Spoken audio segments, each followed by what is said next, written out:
नमस्कार दोस्तों, स्वागत करते हैं आप सभी का वीडियो गुरु की आज की क्लास में। और आज हम यहां पर जियोग्राफी का एक नया सेक्शन, नया टॉपिक डिस्कस करेंगे, माउंटेन। जैसा कि हम लोग जानते हैं सारे लोग, माउंटेन यानी कि पहाड़ भी होते हैं, उनको पर्वत भी कहा जाता है, और एक रेंजेस होती हैं, माउंटेन रेंजेस, उनकी बहुत सारी पीक्स होती हैं।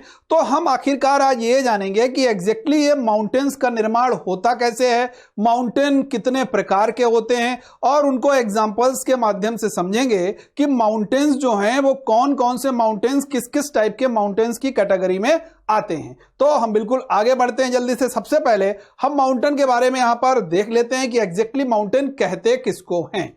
The mountain is a large landform that strengthens above the surroundings land in a limited area, usually in the form of a peak। यानी कि हम बात करते हैं कि पर्वत क्या है, एक बहुत स्थलाकृति है।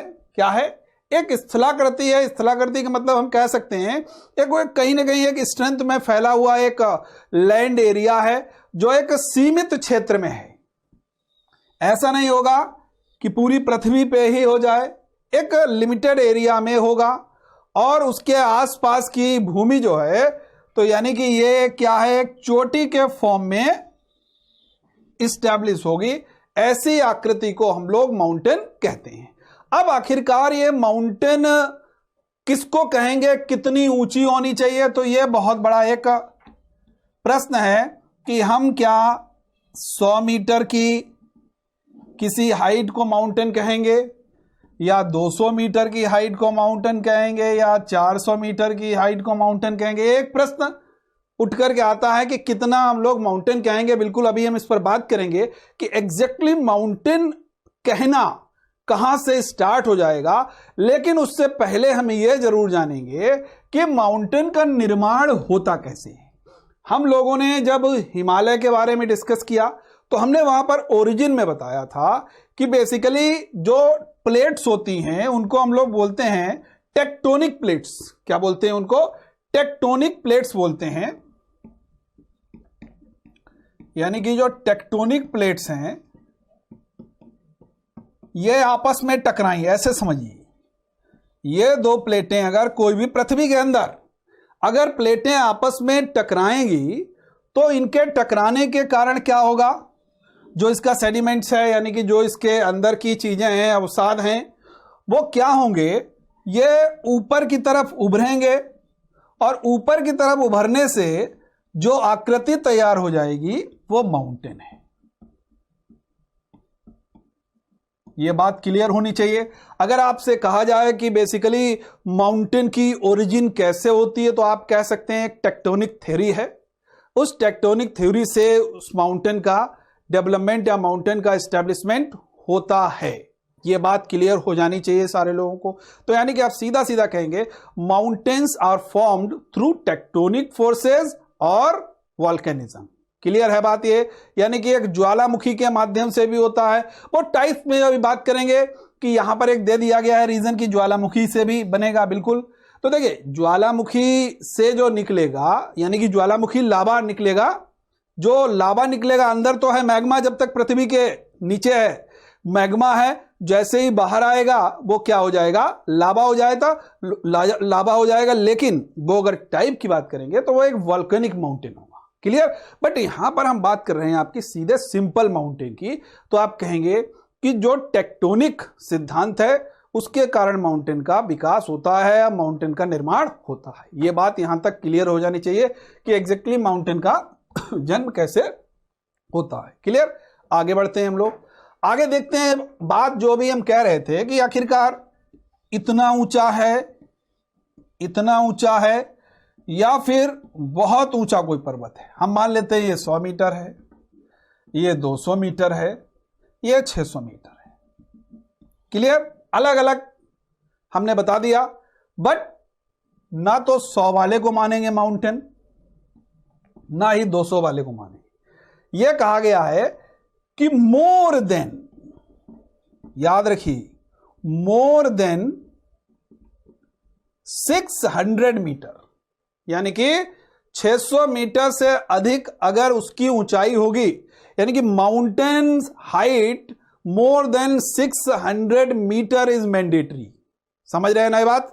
उसी को हम लोग माउंटेन कहेंगे। यानी कि ये आवश्यक है कि उसकी ऊंचाई कितनी होनी चाहिए, 600 मीटर उसकी ऊंचाई होनी चाहिए। ये आपका माउंटेन का एग्जैक्ट डेफिनेशन हो गया। यहां तक बात समझ में आनी चाहिए। आगे बढ़ते हैं।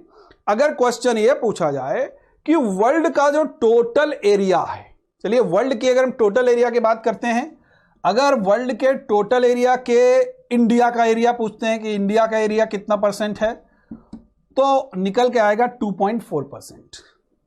ये क्या है? इंडिया एरिया, ठीक। और ये किसका है? Of world. क्लियर? यानी कि वर्ल्ड के एरिया का इंडिया का एरिया कितना हो गया? 2.4%, यानी कि ये क्षेत्रफल इतना हो गया। ठीक। अगर पॉपुलेशन का भी पूछा जाए तो आप कहेंगे वर्ल्ड्स पॉपुलेशन 17.5। ये तो एक बेसिक, ये भी आपसे पूछा जा सकता है। इसी तरीके से हमने यहां पर एक आपके लिए पॉइंट रखा हुआ है, about 27% part of world land, यानी कि विश्व की जो टोटल कुल भूमि है उसका 27% भाग क्या है? Surface is covered by mountains. यानी कि 27% भाग जो है वो आपका माउंटेन्स से भरा हुआ है, माउंटेन्स से ढका हुआ है। तो कभी भी क्वेश्चन आए कि कितने भाग में माउंटेन हैं वर्ल्ड के टोटल लैंड के, तो आपका आंसर क्या होगा? 27% पार्ट में माउंटेन्स हैं। यहां तक बात क्लियर हो गई। देखिए 3 पॉइंट निकल के आए। पहला, माउंटेन कहते किसको हैं? सभी माउंटेन्स नहीं होते हैं। माउंटेन्स 600 मीटर अगर होगी हाइट, 600 से ज्यादा, तो हम क्या कहेंगे? उसको माउंटेन कहेंगे। दूसरा, ओरिजिन कैसे होती है? तो आप कहेंगे टेक्टोनिक थ्योरी है, जब आपस में प्लेटें टकराती हैं। अब देखो भाई, टेक्टोनिक की बात हम यहां पर क्लियर कर दी। ठीक। इसका बहुत अच्छा एग्जांपल खुद है हिमालय। ये आपका टेक्टोनिक थ्योरी से बना हुआ है, क्योंकि इसका भी मैंने कल बताया था आपको लास्ट क्लास में, कि बताया कि मैंने कहा ये ऐसा माना जाता है जहां पर हिमालय है वहां पर बहुत पहले एक टेथिस सागर था। जब इंडो ऑस्ट्रेलियन और यूरेशियन प्लेटें आपस में टकराई तो ये जो अंदर का जो ये अवसाद हैं, ये अवसाद क्या हुए? एक टीले के रूप में इकट्ठा हो गए और क्या कहलाए? या माउंटेन हिमालय बन गया। तो माउंटेन्स बनने का एक बहुत बड़ा रीजन क्या हो जाता है? आपका टेक्टोनिक रीजन हो जाता है। प्लेट विवर्तनिक सिद्धांत जिसको हम कहते हैं, उसके कारण माउंटेन का निर्माण होता है। यहां तक सारे लोगों को क्लियर हो गया होगा। आगे बढ़ते हैं हम लोग। नेक्स्ट देखते हैं classification of mountains. Classification mountains की अगर हम करते हैं, there are 4 types of mountains on the basis of mode of formation. Mode of formation basis means यह है कि इनके बनावट के आधार पर या इनके निर्माण के तरीके के आधार पर कितने प्रकार के होते हैं? 4। ठीक। 4 टाइप्स हम समझ सकते हैं। अभी तक हमने देखा केवल माउंटेन। हिमालय क्या है? एक माउंटेन है, लेकिन हिमालय भी किसी टाइप का माउंटेन होगा। ठीक। तो बिल्कुल हम आगे चर्चा करेंगे कि आखिरकार ये किस टाइप का माउंटेन है। तो यहां पर पहला माउंटेन हम देखते हैं ब्लॉक माउंटेन्स। क्या है? Block mountains. ब्लॉक माउंटेन को हम जब हिंदी में बात करते हैं तो ब्लॉक पर्वत भी कहते हैं या भ्रंशोत्थ पर्वत भी कहते हैं। क्या कहते हैं? ब्लॉक पर्वत भी कहते हैं और इसको भ्रंशोत्थ पर्वत भी कहते हैं। अब कैसे आगे दूसरा हम देखते हैं, बिल्कुल इसको डिटेल में भी हम बात करेंगे। नेक्स्ट अगर पार्ट की बात करते हैं, नेक्स्ट क्लासिफिकेशन की बात करते हैं, दूसरा क्या पहाड़ का प्रकार होता है, पर्वत का प्रकार क्या होता है, तो देखते हैं फोल्ड माउंटेन्स। फोल्ड मतलब वलित, सीधा सीधा निकल रहा है। फोल्ड, फोल्ड मतलब समझते हैं ना, जैसे कोई भी चीज फोल्ड करते हैं, फोल्डिंग। तो ठीक ऐसे ही माउंटेन्स में भी एक टाइप है फोल्ड माउंटेन्स, जिनको हिंदी में वलित पर्वत कहा जाता है। नेक्स्ट है वॉल्केनिक माउंटेन। वॉल्केनिक माउंटेन का दूसरा नाम है एक्यूमुलेटेड माउंटेन। एक्यूमुलेटेड माउंटेन या वॉल्केनिक माउंटेन, इसकी ओरिजिन सीधा सा है, वॉल्केनो है। क्लियर? वॉल्केनो है भाई, सीधा सा समझेंगे। देखिए एक यहां पर समझेंगे, कंसेप्ट है कि जो अर्थ होती है उस अर्थ के कारण ही क्या होता है, हम लोग जानते हैं कि जो अर्थ है, अर्थ का अगर हम पिक्चर की बात करते हैं, चलिए थोड़ा सा हम आपको बता देते हैं, वहां से निकल के आएगा। हम ये अर्थ का एक फिगर बना देते हैं, ठीक?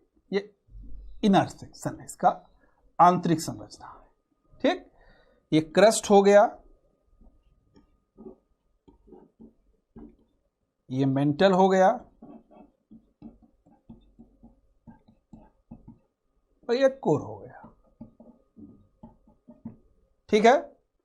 अब होता क्या है बेसिकली कि जो ज्वालामुखी हैं, वो ज्वालामुखी क्या होते हैं कि पृथ्वी के अंदर का बहुत सारा, हम समझते हैं सियाल इसको बोला जाता है, इसको सीमा माना जाता है, इसको निफे माना जाता है, ठीक? और इसके ऊपर कितने 7 प्लेटें कितनी मानी गई हैं? 7 प्लेट्स, ठीक? अब यही टेक्टोनिक जो प्लेट्स हैं क्या कहलाती हैं? Tectonic plates. जब इनमें आपस में टकराव होता है तो ऐसा माना जाता है कि टकराव के बाद में इसके अंदर का जो भी कंकड़ पत्थर, जो भी गैसेस हैं, सब कैसी है, हाई टेम्परेचर के कारण ये जो एरिया है इसको छोड़ दें, क्योंकि ये सॉलिड मोड में रहता है कोर, ठीक है?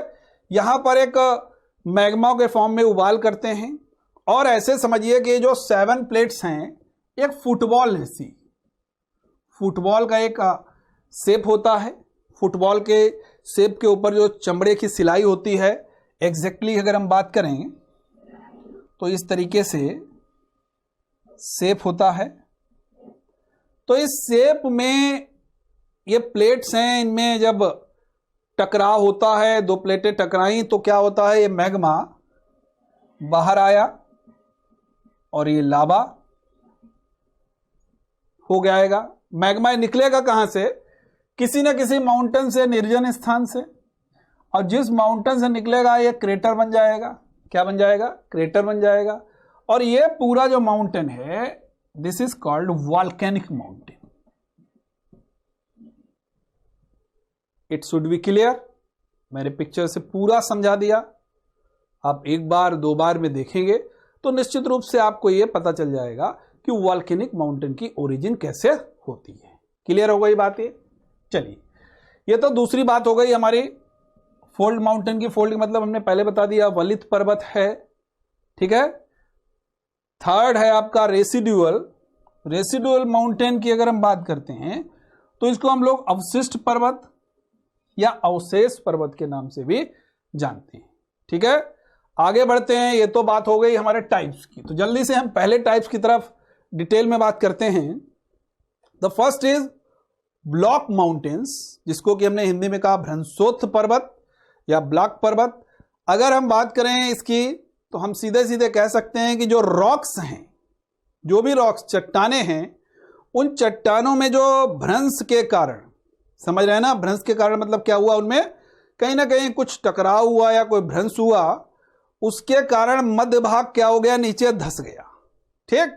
हम कह सकते हैं ऐसे एक स्पष्ट शब्दों में, the middle part of the such mountains is lower and the parts on both the sides are higher which results in the formation of block mountains. सीधा सा निकल के आया है कि जब चट्टानों में स्थित भ्रंश के कारण उसका बीच का भाग, ऐसे समझेंगे, यह है और ये बीच का भाग धंस गया, समझ रहे ना, इस तरीके से एक आकृति बन के आएगी, बीच का भाग धंस गया और इधर उधर का भाग, देख रहे हैं ना, ये और ये पार्ट क्या हो गया, अपर, यानी अप डाउन, ये पोजीशन होने लगेगी तो कहेंगे कि ये कैसा पर्वत है, ब्लॉक माउंटेन है। सीधा सीधे कहेंगे the middle lower part is called the rift valley अगर इसका जो मध्य का निचला धंसा हुआ हिस्सा है,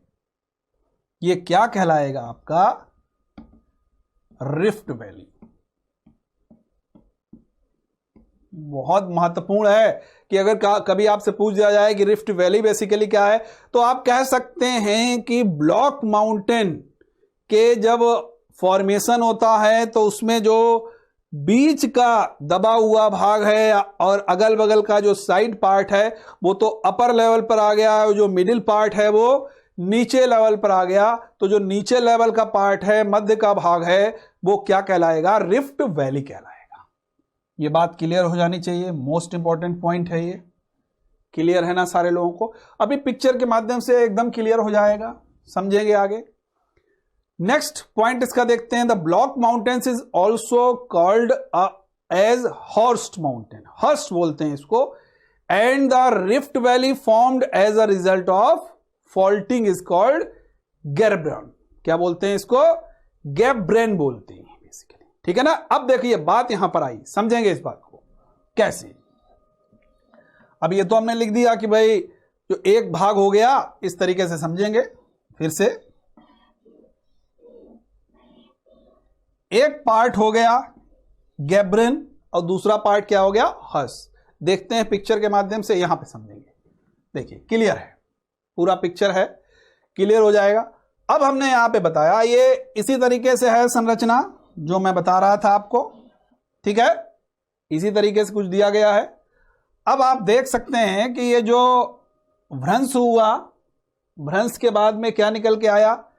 एक हिस्सा इसका ऊपर हो गया और दूसरा हिस्सा इसका क्या हो गया? दब गया। जब एक हिस्सा ऊपर, इधर का ये देखिए ऊपर हो गया और ये भी ऊपर हो गया, तो जो ऊपर का पार्ट है इसको हम लोग क्या बोलते हैं? हॉर्स्ट बोलते हैं। हिंदी में हम लोग इस तरीके से भी लिखते हैं, ठीक। और जो नीचे का हिस्सा है, ये ध्यान देंगे इस बात को, जो नीचे का हिस्सा है इसको हम लोग क्या कहेंगे? इसको क्या कहेंगे? नीचे का हिस्सा ये गर्बन या गैब्रेन कहलाते हैं। ये कहलाता है हमारा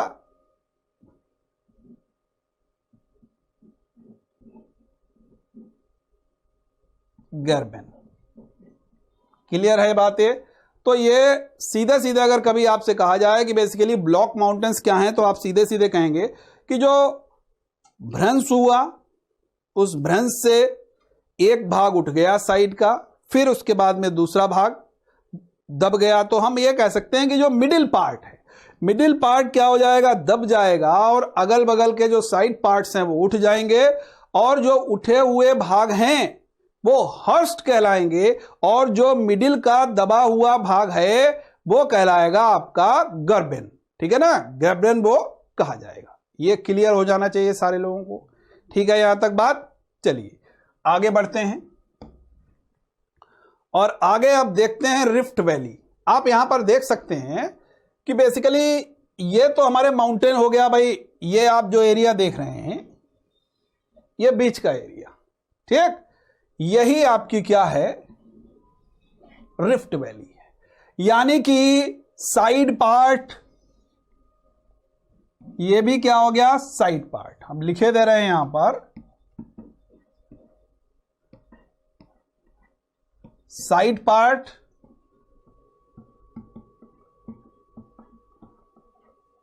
ये भी साइड पार्ट, मिडिल पार्ट, ठीक। ये जो मिडिल पार्ट है, मिडिल पार्ट कैसा हो गया? धंस गया, ठीक है। ये जो दबा हुआ हिस्सा है, it is called rift valley.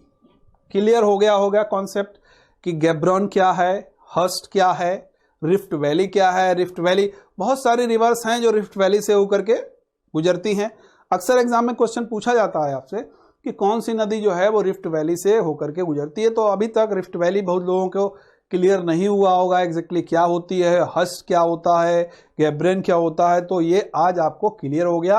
अगर कभी ये पूछ दिया जाए कि हर्स्ट और गैब्रेन ये दोनों पार्ट किसके हैं, तो आप सीधे सीधे से कहेंगे ब्लॉक माउंटेन। अब यहां पर एक क्वेश्चन और निकल के आता है। अभी हमने बात की गैब्रेन की और हर्स्ट की, ठीक, एक हमने कहा जो धसा हुआ भाग है वो एक जो बाहर निकला हुआ भाग है, और रिफ्ट वैली की बात है। तो क्या रिफ्ट वैली को हम लोग कह सकते हैं, अभी देखिए मैं पीछे ले जा रहा हूं आपको, ध्यान देंगे।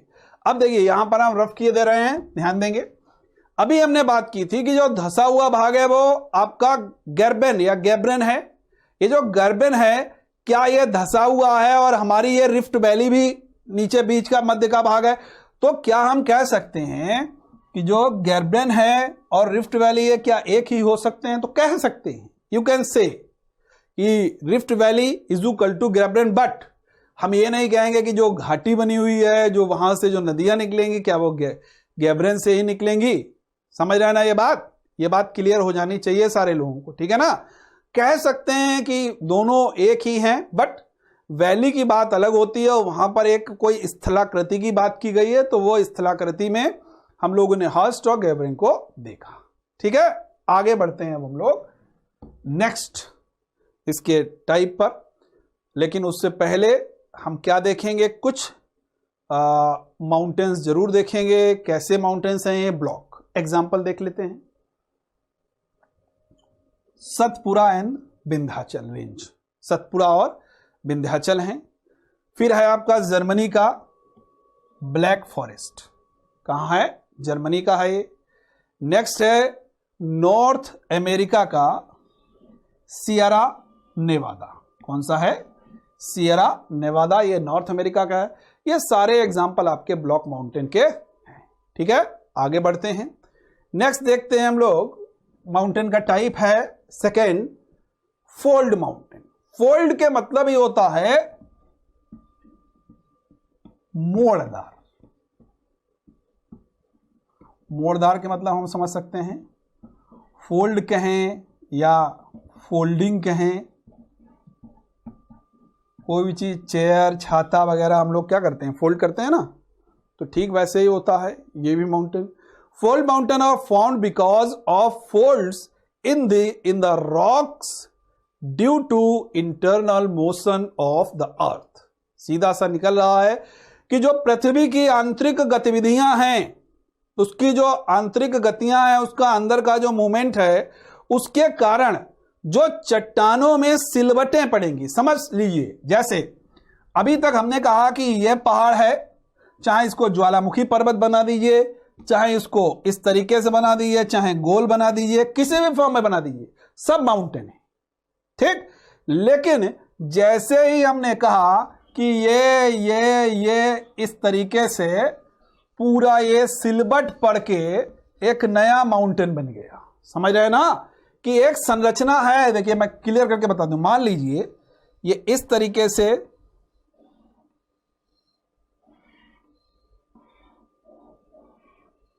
ये ऐसी संरचना बन जाए तो हम क्या कहेंगे, इसको फोल्ड माउंटेन कहेंगे। यानी कि आप सीधे सीधे कहेंगे कि लहरदार इस तरीके से भी हो सकता है कि ये कोई भी चट्टान है, कोई भी माउंटेन है जिसकी हाइट यानी कि जो 600 मीटर से ऊंचा है, वो इस तरीके से लहरदार अवस्था में है और जिस पर बहुत सारी क्या लिखी हुई हैं, अभिनतियां और अपनतियां, यानी कि बहुत सारा चेंज है, बहुत सारे उतार चढ़ाव हैं। तो ऐसे पर्वत को हम लोग क्या कहेंगे, वलित पर्वत या फोल्ड माउंटेन्स कहेंगे। क्लियर हो जाना चाहिए। पहले अभी हमने बात की आप लोगों से पहले माउंटेन की, वहां पर देखिए आप लोगों ने देखा एक अलग कॉन्सेप्ट था, और यहां पर हमने देखा फोल्ड माउंटेन में एक अलग कॉन्सेप्ट है। यानी कि फोल्ड के मतलब आप कह सकते हैं कि जिगजैग फॉर्म है। कैसा है? जिगजैग फॉर्म में है पर्वत श्रृंखला, स्ट्रेट नहीं है, सीधी नहीं है, एक कोई बनावट नहीं है, बहुत ज्यादा लहरदार पर्वत है। तो ऐसे पर्वत को हम लोग क्या कहेंगे, वलित पर्वत या फोल्ड माउंटेन कहेंगे। क्लियर है? आगे बढ़ते हैं। आगे देखते हैं हम लोग फोल्ड माउंटेन का एक और पॉइंट है महत्वपूर्ण। Since these mountains ranges were formed during the most recent mountains building period, they are also known as young fold mountains. यानी कि यहां पर एक बात कर दी गई, क्या कर दी गई कि एक माउंटेन, फोल्ड माउंटेन का भी एक पार्ट बना दिया गया यंग फोल्ड माउंटेन। अब ये क्या है समझेंगे।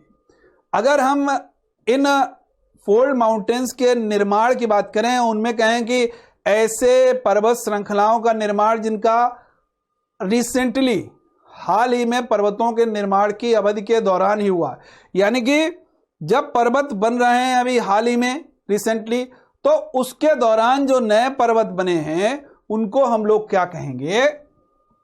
Young fold mountain. समझ रहे हैं ना? क्या कहेंगे इनको? रिसेंटली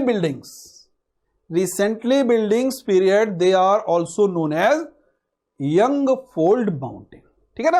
एक इसका पार्ट है, यानी कि उसी से कुछ और नए पार्ट, नए पहाड़ निकल रहे हैं, नए पहाड़ बन रहे हैं उसी में, उसी की श्रृंखलाओं में, तो उनको सबको हम लोग न्यू फोल्ड माउंटेन या यंग फोल्ड माउंटेन के नाम से कह सकते हैं। क्लियर हो जानी चाहिए यहां तक बात। ठीक, आगे बढ़ते हैं हम लोग। आगे देखते हैं, फोल्ड माउंटेन का एक पिक्चर है जो कि अभी हम बता रहे थे आपको। आप यहां पर देख सकते हैं, बहुत क्लियर तस्वीर है। आप देख सकते हैं कितने सारे इसमें अभिनतियां और अपनीतियां हैं, यानी कि कितना जिगजैग है। आप देख रहे हैं ना, ये बहुत सारा है। आप देख रहे हैं कहीं पर छोटा टीला हो गया, कहीं पर एकदम से बड़ा टीला हो गया, फिर छोटा टीला हो गया, फिर बड़ा टीला हो गया। तो ये जो संरचना है, ये हमेशा आपकी संरचना कैसी कहलाएगी? फोल्ड माउंटेन या बलित। बलित का मतलब सीधा कहते हैं ना, बल पड़ गया। जैसे हम लोग नहीं कहते हैं कि किसी के चोट लग गई या कुछ हो गया तो वो थोड़ा सा कहते हैं ना कि बल पड़ गया। तो एक ठीक ऐसे ही पहाड़ की संरचना में अगर हम बात करें तो वो स्ट्रेट नहीं है, उसमें बहुत सारा जिग जैग हो गया। वो क्या कहलाएगा? फोल्ड माउंटेन कहलाएगा। क्लियर होना चाहिए एकदम, शब्द से ही आपका ये क्लियर है। क्लियर? आगे बढ़ते हैं। आगे बात करते हैं हम लोग फोल्ड माउंटेन के कुछ एग्जाम्पल्स की। हिमालय, देखिए अभी हमने बात की थी हिमालय की, तो हिमालय में भी ऐसा है, क्यों है समझेंगे। जब हिमालय कोई स्ट्रेट नहीं है, यहाँ छोटी पहाड़ियाँ हैं और भी पहाड़ियाँ हैं, तो ये उसी पर कहीं पर कोई रहने का निवास बन गया, समतल का एरिया बन गया, कहीं पर बहुत ऊंचा है, तो हिमालय भी आपका क्या हो सकता है? बहुत अच्छा एग्जाम्पल है आपका ये फोल्ड माउंटेन का। ठीक, एशिया में ये फोल्ड माउंटेन का एक एग्जाम्पल है। क्लियर? दूसरा, अगर यूरोप की बात करते हैं तो अल्प्स पर्वत। एल्पस पर्वत यूरोप का है, तो ये इसका एक बहुत अच्छा एग्जाम्पल है। नेक्स्ट अगर बात करें रॉकी, मोस्ट इंपॉर्टेंट, रॉकी ये नॉर्थ अमेरिका का एक माउंटेन है। This is example of fold mountain. ठीक, एक और बात करते हैं हम लोग एंडीज पर्वत श्रृंखला की बात करते हैं। तो ये जो एंडीज पर्वत श्रृंखला है, ये भी आपका एक एग्जाम्पल है किसका? Fold mountain. तो ये कुछ हमने महत्वपूर्ण रखे आपके लिए माउंटेन्स, जो फोल्ड माउंटेन का एक अच्छा एग्जाम्पल बनकर आपके एग्जाम में पूछे जा सकते हैं। ठीक है, यहां तक क्लियर हो जाना चाहिए सारे लोगों को। आगे बढ़ते हैं, नेक्स्ट देखते हैं सम इंपॉर्टेंट फोल्ड माउंटेन्स। कुछ और हम लोग महत्वपूर्ण माउंटेन्स की बात करते हैं, और यहां पर हम देख लेते हैं ये आखिरकार हैं भी कहां कहां पर। तो देखिए एंडीज आप देख सकते हैं, ये भी आपका हो गया कौन सा? एक फोल्ड माउंटेन हो गया। दूसरा बात करते हैं हम, ये है कहां पर लोकेशन इसकी? तो आप देख सकते हो ये साउथ अमेरिका का माउंटेन है। दूसरा है यूराल पर्वत। कौन सा है? यूराल माउंटेन या यूराल पर्वत। ये अगर हम इसकी लोकेशन की बात करेंगे तो लोकेशन इसकी यूराल की रसिया पड़ेगी। ठीक, रॉकी माउंटेन, रॉकी अभी हमने देखा, एल्पस और हिमालय, ये सारे के सारे पार्ट हैं किसके? अल्पस की अगर बात करें यूरोप का है, ये माउंटेन यूरोप में फैला हुआ है। तो ये आपके कुछ महत्वपूर्ण पॉइंट हो गए किसके? फोल्ड माउंटेन के। एंडीज कहाँ है? साउथ अमेरिका में। यूराल हो गया रसिया में, रॉकी हो गया आपका, एल्पस हो गया, और हिमालय हमारा हिंदुस्तान का ये एक महत्वपूर्ण वलित पर्वत का एग्जाम्पल हो सकता है। ठीक है, आगे बढ़ते हैं हम लोग। नेक्स्ट देखते हैं volcanic mountain. The next classification कौन सा है माउंटेन का? वॉल्केनिक। वॉल्केनिक के बारे में भी हमने डिटेल में बताया कि वॉल्केनिक माउंटेन कैसे हैं, इनकी कैसे उत्पत्ति होती है, तो हम सीधे सीधे कह सकते हैं the mountains found by the accumulation of volcanic materials. Volcanic materials में क्या होगा? सैंड होगा, रेत हो सकती है, सॉइल मिट्टी हो सकती है, रॉक्स चट्टानें हो सकती हैं, लावा हो सकता है, and magma are called as volcanic mountain और माउंटेन्स ऑफ एक्युमुलेशन। समझ रहे ना? माउंटेन्स ऑफ एक्युमुलेशन मीन्स संचित पर्वत। अब ऐसे समझिए, ध्यान से समझिए। जैसे हमने ये एक पर्वत लिया, ये जमीन के अंडरलैंड, यानी कि ये जमीन के नीचे का एरिया हो गया। यहां पर बहुत सारे कंकड़ पत्थर सारी चीजें भरी हुई हैं, और ये क्या है? ये मैग्मा है। ये क्या हो जाएगा आपका? ये मैग्मा आएगा बनके, क्या होगा? मैग्मा।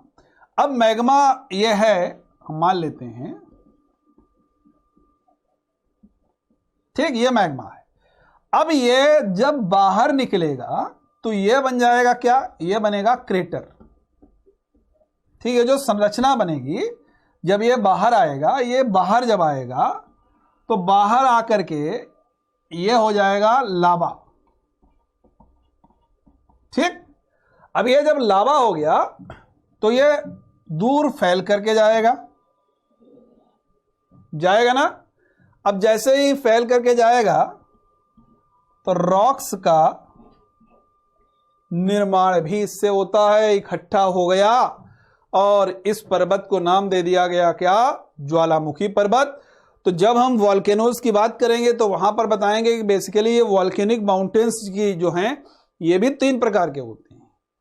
एक होते हैं ज्वालामुखी, अगर बात करें टाइप ऑफ वॉल्केनोज, तो the first is active volcano, second is dormant, and third is dead.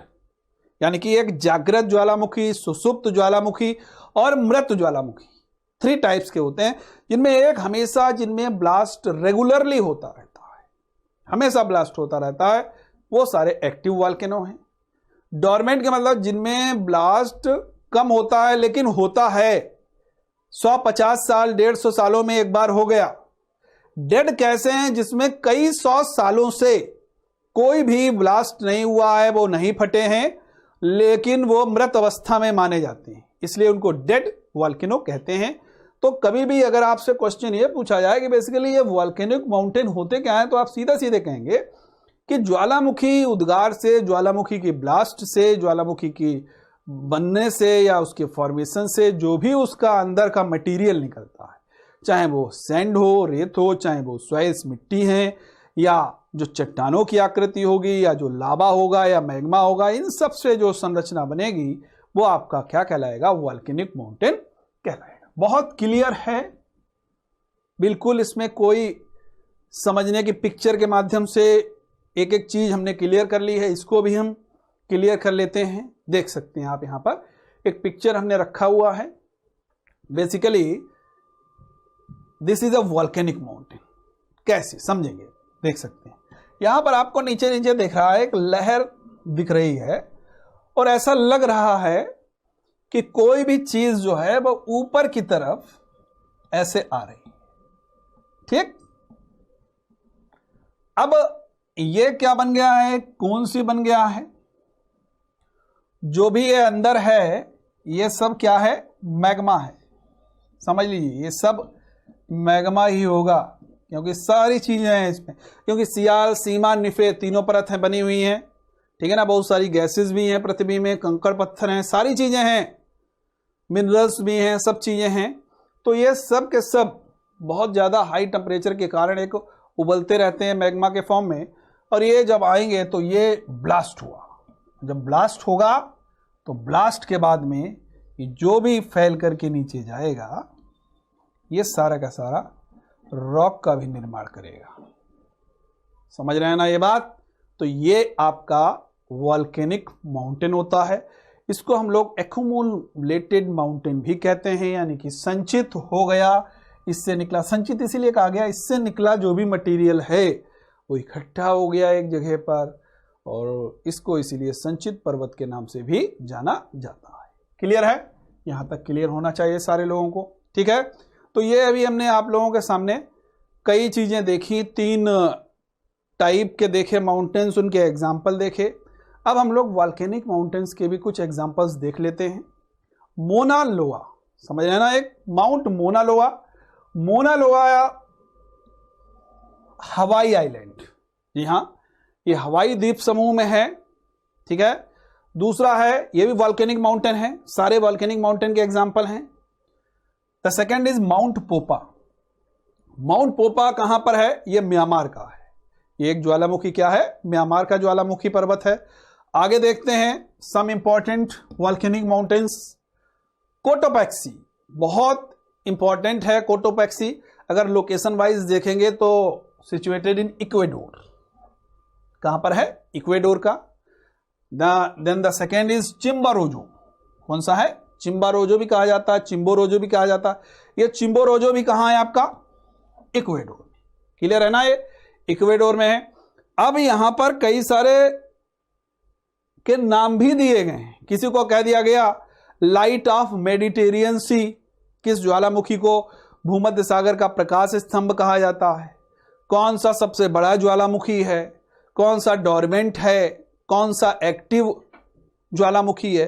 तो ये सारे जो वॉल्केनो की बात करेंगे तो ये वॉल्केनो की क्लास में है, बट यहां पर हम माउंटेन की बात कर रहे हैं तो आप ऐसा समझ सकते हैं कि कौन कौन से वॉल्केनिक माउंटेन कहलाते हैं। तो ये यहां पर नेक्स्ट देखते हैं mount Kilimanjaro. Kilimanjaro situated at Tanzania. ठीक, तंजानिया की अगर कभी कभी कैपिटल पूछ दी जाए तो आप कहेंगे डोडोमा। क्लियर है ना, तंजानिया की कैपिटल डोडोमा है। ठीक, नेक्स्ट है mount Vesuvius, most important, situated at Italy. कहां पर स्थित है? इटली। नेक्स्ट जापान का एक देखेंगे वॉल्केनो, दिस इज फ्यूजियामा। कौन सा है? फ्यूजियामा, ये जापान का वॉल्केनो है। तो हमने ये देखे बहुत सारे वॉल्केनिक माउंटेन्स के एग्जाम्पल, आपके एग्जाम में निश्चित रूप से पूछे जा सकते हैं, तो लोकेशन इनकी जरूर देख लीजिएगा। अब यहां पर हम कुछ और चीजें देखते हैं। एक नया क्लासिफिकेशन है, वो है रेसिडुअल माउंटेन। कौन सा है? Residual mountain. रेसिडुअल माउंटेन को हम लोग अवशेष पर्वत भी कहते हैं। ठीक है, रेसिडुअल माउंटेन कौन से होते हैं?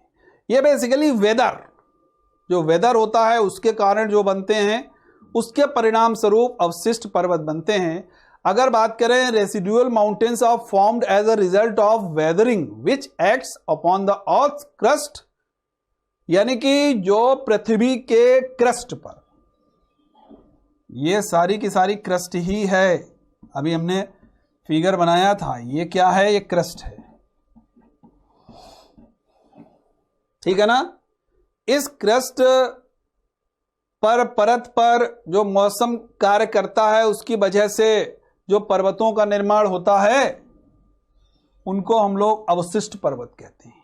ठीक, और ये होते कहां पर हैं? तो हम कह सकते हैं residual mountains are formed as a result of erosion of an existing left area.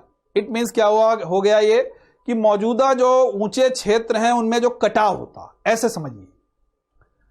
इसका बहुत अच्छा एग्जांपल है, अभी पिक्चर से समझ लेते हैं, लेकिन यहां पर हम समझा दे रहे हैं। सपोज डेट कि एक बहुत बड़ा एरिया है ये हाइट पर, और एक ये निवास का क्षेत्र है, रेजिडेंस मान लेते हैं इसको। ठीक, हाइट पर बना हुआ है, पहाड़ पर बना हुआ है, ऊंचे पर। ठीक, और ये इसका लैंड है।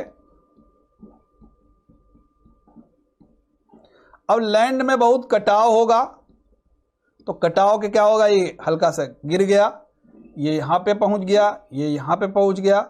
ये जब कटाव होगा तो कटाव से जो बनेगा वो क्या कहलाएगा? आपका रेसिडुअल माउंटेन या अवशिष्ट पर्वत कहलाएगा। तो सीधा सीधा आप कहेंगे ऊंचे क्षेत्र के कटाव के परिणाम स्वरूप जो आकृति बनती है वो आकृति हमारी क्या कहलाती है? अवशिष्ट पर्वत या रेसिडुअल माउंटेन के नाम से जानी जाती है। एग्जाम्पल आपका ये रहा, चित्र के माध्यम से आप समझ सकते हैं। आप देख सकते हैं कि यहां पर आपको दिख रहा है बेसिकली कि एक बहुत पहाड़ जैसा दिख रहा है। ऐसे समझते हैं कि कोई एक जगह होगी। क्या होगी? ये कोई एक जगह होगी जहां पर लोग रहा करते होंगे।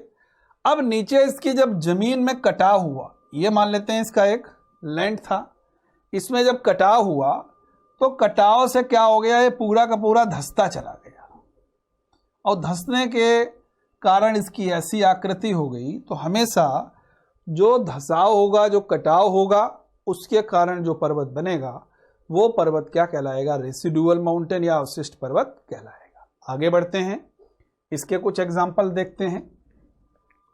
इसके एग्जाम्पल्स में हम देख सकते हैं नीलगिरी हिल्स, पालकोंडा हिल्स, पारसनाथ की पहाड़ियां, राजमहल पर्वत और अरावली, बिंद और सतपुड़ा, ये सारी पहाड़ियां इसमें शामिल हैं।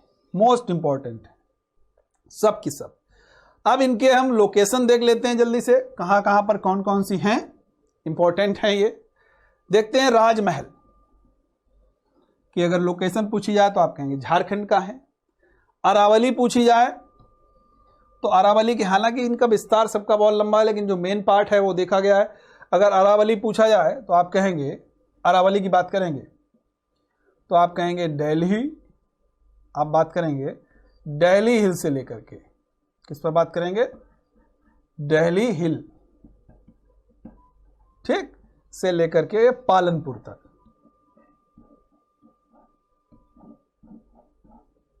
पालनपुर तक इसका विस्तार माना जाता है पूरा। तो ये अरावली पर्वत श्रृंखला है। तो ये आपका अगर मोस्टली पार्ट देखा जाएगा तो राजस्थान का है। सतपुड़ा की अगर बात करेंगे तो ये मध्य प्रदेश। तो ये कुछ एग्जाम्पल्स हो गए आपके सामने रेसिडुअल माउंटेन के। यहाँ तक सारे लोगों को क्लियर हो गया होगा, क्योंकि माउंटेन्स में बहुत ज़्यादा डिफ़िकल्टीज नहीं आने वाली, क्योंकि यहाँ से जो भी क्वेश्चन आपका बनेगा आने वाले समय में निश्चित रूप से क्वेश्चंस जरूर बनेंगे।